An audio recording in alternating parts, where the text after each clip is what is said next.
बरेच दिवस झाले आम्ही ठरवतोय कुठेतरी फिरायला जाऊया, ट्रिपला जाऊया, पण योग काही येईना, मुहूर्त काही मिळेना. तुमच्या पण बाबतीत असं होत असेल ना, ठरवताय खूप वेळा पण जाणं काही होत नाहीये.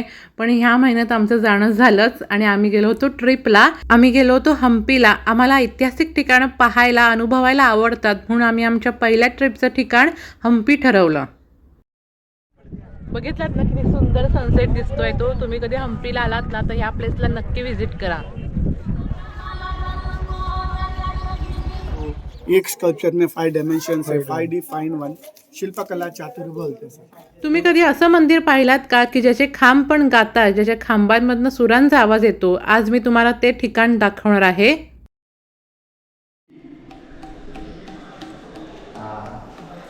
नमस्कार, मी कृष्णाय श्रीकांत गजने कुंभार. तुम्हा सगळ्यांचं आपल्या आजच्या व्हिडिओमध्ये खूप खूप मनापासून स्वागत करते. चला तर मग मी तुम्हाला माझ्यासोबत हम्पी दाखवते. हम्पीमध्ये येण्यासाठी तुम्हाला कुठच्याही शहरातून बसने किंवा ट्रेनने किंवा स्वतःची गाडी असेल तर उत्तमच. तुम्हाला हॉस्पेट या ठिकाणी यावं लागेल. तिथून पुढे 15 ते 20 किलोमीटर अंतरावर हम्पी आहे. हॉस्पेटला आला की तिथून पुढे तुम्ही रिक्षाने हम्पीला जाऊ शकता. आम्ही आमच्या स्वतःच्याच गाडीने हम्पीला गेलो होतो. पहाटे 3 वाजता प्रवास सुरू केलेला आणि सकाळी 9 वाजता आम्ही हम्पीला पोहोचलो. कुठल्याही ठिकाणी गेलो की आपल्याला टेन्शन असतं की आपली राहण्याखाण्याची सोय कशी होईल. पण तुम्ही हम्पीला जाणार असाल ना तर अजिबात टेन्शन घेऊ नका, कारण हम्पीमध्ये ना खूप मस्त असे होमस्टेचे ऑप्शन्स उपलब्ध आहेत. हम्पीमधल्या लोकल्सचे खूप मस्त असे होमस्टे आहेत आणि खाण्याचा प्रश्न म्हणाल ना तर कमी दरात अगदी उत्तम जेवण हम्पीमध्ये मिळतं. आम्ही आमच्या ट्रिपच्या पहिल्या दिवसाची सुरुवात ही ठिकाणं पाहण्यापासून केली. ती म्हणजे कृष्ण मंदिर, कृष्ण बाजार आणि लोकापावनी कुंड. तर हा आहे हम्पीचा भव्य दिव्य असा कृष्णा बाजार. या कृष्णा बाजारामध्ये धान्याचा बाजार भरायचा.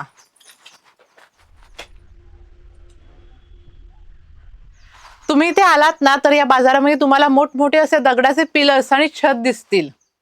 कृष्ण मंदिराच्या पूर्वेस बाजार आहे आणि पवित्र लोकापावनी कुंड आहे आणि हा कृष्ण बाजार ना धान्यासाठी प्रसिद्ध होता. हम्पी हे फक्त फिरण्याचे ठिकाण नव्हे तर ती एक अनुभवण्याची जागा आहे. इथल्या प्रत्येक ठिकाणावर तुम्हाला वेगवेगळा अनुभव मिळेल. तुम्ही कधी हम्पीत आलात ना प्रत्येक ठिकाणाला कमीत कमी एक अर्धा ते पाऊण तास वेळ द्या. इथली शांतता अनुभवा, इथल्या शिल्पकलेचा आनंद घ्या. निसर्ग आणि भारतीय स्थापत्यकलेचा एक सुंदर नमुना म्हणजेच हम्पी. हे शहर ना प्रत्येक वयोगटातील माणसांना भुरळ घालते. त्यामुळे भारतीयांबरोबरच परदेशी माणसांच्या देखील बकेट लिस्टमधला सगळ्यात महत्त्वाचं ठिकाण म्हणजेच हम्पी. कृष्ण बाजार बघितल्यानंतर आम्ही निघालो कृष्ण मंदिर पाहायला. हे मंदिर कृष्णदेवरायांनी कृष्णापुरा भागात इसवी सन 1513 मध्ये बांधलेल्या सर्वात भव्य मंदिरापैकी एक मंदिर आहे.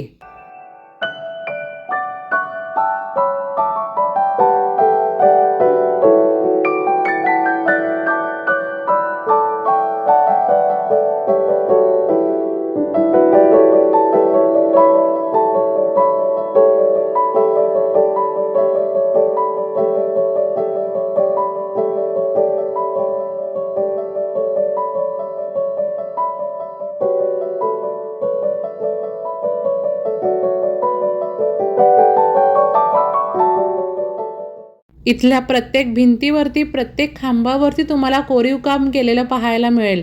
कृष्ण मंदिर बघितल्यानंतर आम्ही निघालो नरसिंह देवस्थान पाहायला. कृष्ण मंदिराजवळ लक्ष्मी नरसिंहाचे विशाल अखंड दगडातील शिल्प आहे. मागे जी मूर्ती पाहताय ना त्याला लक्ष्मी नरसिंह म्हणतात. तो एक हात दिसतोय बघा नरसिंहाच्या तिथे. तिथे लक्ष्मी मांडीवर बसलेली होती, पण कालांतराने ती मूर्तीची विटंबना झाली आणि आता तुम्हाला फक्त नरसिंह दिसतोय. नरसिंहाच्या मंदिराजवळ आणखीन एक मंदिर आहे. जवळजवळ 3 मीटर उंच विशाल अखंड दगडातील शिवलिंग आहे. या लिंगाचा ना खालचा भाग वर्षभर पाण्यात राहतो. ट्रिपच्या पहिल्या दिवशी आम्ही एक 3 ते 4 ठिकाणं पाहिली. सकाळी, दुपारी जेवण केले आणि त्यानंतर विश्रांती घेऊन संध्याकाळी आम्ही आमचे पुढचे ठिकाण पाहायला निघालो. आत्ता आम्ही आलो आहोत कडले काळू या गणेश मंदिरात. कडले काळू या शब्दाचा अर्थ कन्नड भाषेत हरभरा होतो. मंडपाच्या उंच सडपात स्तंभांवर सामान्य माणसाच्या दैनंदिन जीवनाच्या तसेच विविध हिंदू देवी देवतांच्या अत्यंत सुंदर अशा शिल्पाकृती कोरलेल्या आहेत. 4.50 मीटर उंच अखंड दगडातील गणेशाची मूर्ती एका मोठ्या खडकात खोदलेली आहे. कडले काळू गणेश मंदिरासोबतच तुम्हाला सासिवे काळू गणेश मंदिर देखील हम्पीमध्ये पाहायला मिळेल. आता मी हेमकूट मंदिर समूहात उभी आहे आणि इथून ना विरूपाक्ष टेम्पलचा एकदम भारी असा व्ह्यू दिसतोय. तुम्हाला मागे दिसतच असेल. इथे आजूबाजूला सगळी अशी मंदिरच दिसत आहेत. माझ्या मागे एक सुंदर असं मंदिर आहे, तिथे आता आपण जाऊया.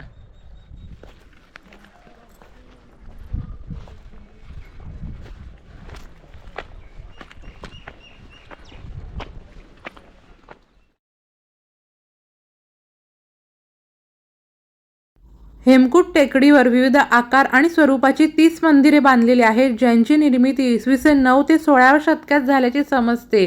हम्पीमध्ये आलोय आणि हेमकूट हिल्सवरती आलोय आणि सनसेट नाही बघितला असं कधी करूच नका, कारण इथून ना खूप भारी असा सनसेट दिसतो. आता आम्ही सनसेट बघायला निघालोय. आजच्या दिवसातला आमचा हा शेवटचा पॉइंट आहे. आता आम्ही सनसेट बघायला आलोय. हेमकूट हिल्स आहेत ना, तिथे आता आम्ही आलोय. तुम्हाला मी सनसेट दाखवते, किती भारी दिसतोय तो.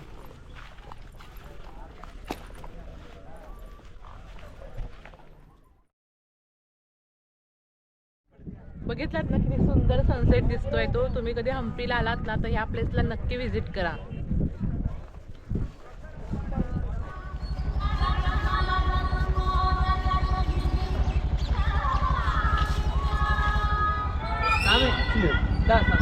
ट्रिपच्या दुसऱ्या दिवशी सकाळी तयार होऊन आम्ही निघालो आमचं पुढचं ठिकाण पाहायला. हे ठिकाण ना मला भरपूर दिवस झाले बघायचं होतं, कारण खूप वेळा आम्ही वाचलं होतं, काही व्हिडिओजमध्ये बघितलं होतं आणि आज मी ते प्रत्यक्षात बघणार आहे.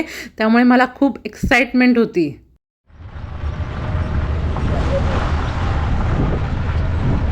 आता आम्ही आलेलो आहोत हम्पीमधल्या विठ्ठल मंदिर येथे. हम्पी येथे आढळणाऱ्या सर्वात महत्त्वाच्या मंदिरांपैकी हे एक मंदिर आहे. इथली शिल्पकला बघून ना तुमच्या डोळ्याचे पारणे फिटेल, इतकी सुंदर शिल्पकला तुम्हाला इथे पाहायला मिळेल. 50 रुपयाच्या नोटेवरती चलचित्र दिसतं बघा, ते तुम्हाला इथे पाहायला मिळेल. या मंदिराची माहिती जाणून घेण्यासाठी आम्ही गाईड सांगितले होते. आता त्यांच्या माध्यमातून ना आपण थोडीफार मंदिराची माहिती जाणून घेऊया. इस तरह देखा तो जंपिंग फ्रॉग देख सकते हो. देखिए फ्रॉग पानी में जंप कर रहे हैं ना. हाँ ओके. जो फ्रॉग है ना पानी में जंप कर रहा है. एक मंकी बेबी मंकी के ऊपर जो लिफ्ट कर रहा है ऊपर. और नीचे छोटा सा जो लिंगम है ऊपर शेषनाग है. नागलिंग शेषनाग नो. हाँ और इस साइड देखा तो एक स्नेक मूवमेंट है. देखिए टेल एंड हेड लाइक दिस. स्नेक आगे चल साफ रहा साफ है. दिखता है, साफ और फ्लाइंग हनुमान है. लेग से टेल है, बॉडी जंपिंग हनुमान. और इस साइड से देखा तो एक मंकी माँ मंदिर को जो दूध पिला रहे ना, ऐसा भी मिल्क फीड कर रहे हैं ना, ऐसा इमेज कर सकते हैं. एक शिल्प कलाकार का चातुर्य है, जो एक स्कल्पचर में 5 डायमेंशन है. 5D फाइन 1 शिल्पकला चातुर्य बोलते हैं. तो लायन फेस दिखता ना. हाँ लायन फेस है, जो नाक का फन होता है ना, स्नेक हेड. एंड ऐसा देखा तो जो हॉर्स जंप कर रहा है बोट से. हाँ हाँ. ये 3 in 1 है. आपको मैं आगे 2 in 1 दिखाता हूँ. एलिफेंट दिखता है. हाँ हाथी दिखता है, हाथी. ऐसा देखा तो शिव जी का व्हीकल नंदी है. नंदी है. तो उसका सिंग आइस. और इसको पेड़ में मिल रहा है ना, इसमें जो देखिए जो गणेश लीफ में गणेश होता है ना, हाँ. ऐसा. दिस इज कल्याण मंडपम. इसके ऊपर हम जाएंगे आज. हमारे पोर्चुगीज, मंगोलियन, पर्शियन, अरब आणि चायनीज.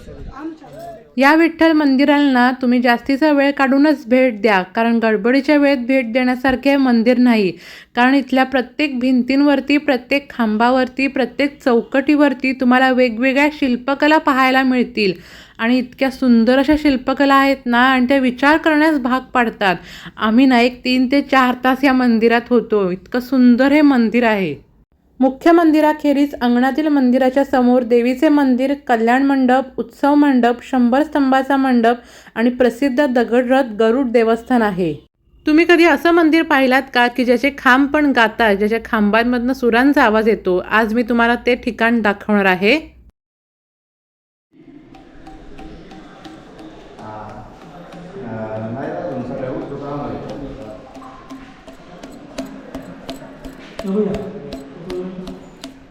हम्पीमधील सगळ्यात महत्त्वाची गोष्ट म्हणजे रथ, जो आपण 50 रुपयाच्या नोटेवरती बघतो आणि ज्याचा समावेश इतिहासाच्या पुस्तकांमध्ये केलेला आहे.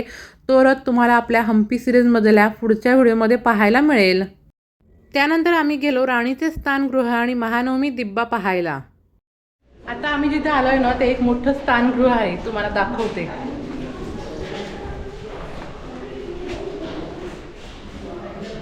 हे बघा केवढं मोठं आहे ना.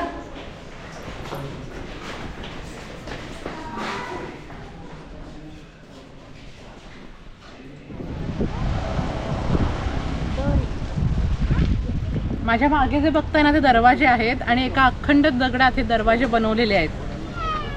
केवढा मोठा दगड असेल हा विचार करा. म्हणजे जवळजवळ 17 ते 18 फूट उंचीला दरवाजा आहे हा. आणि एका अखंड दगडात दरवाजे बनवले. आणि जर दरवाजा एवढा मोठा असेल तर चौकट केवढी मोठी असेल.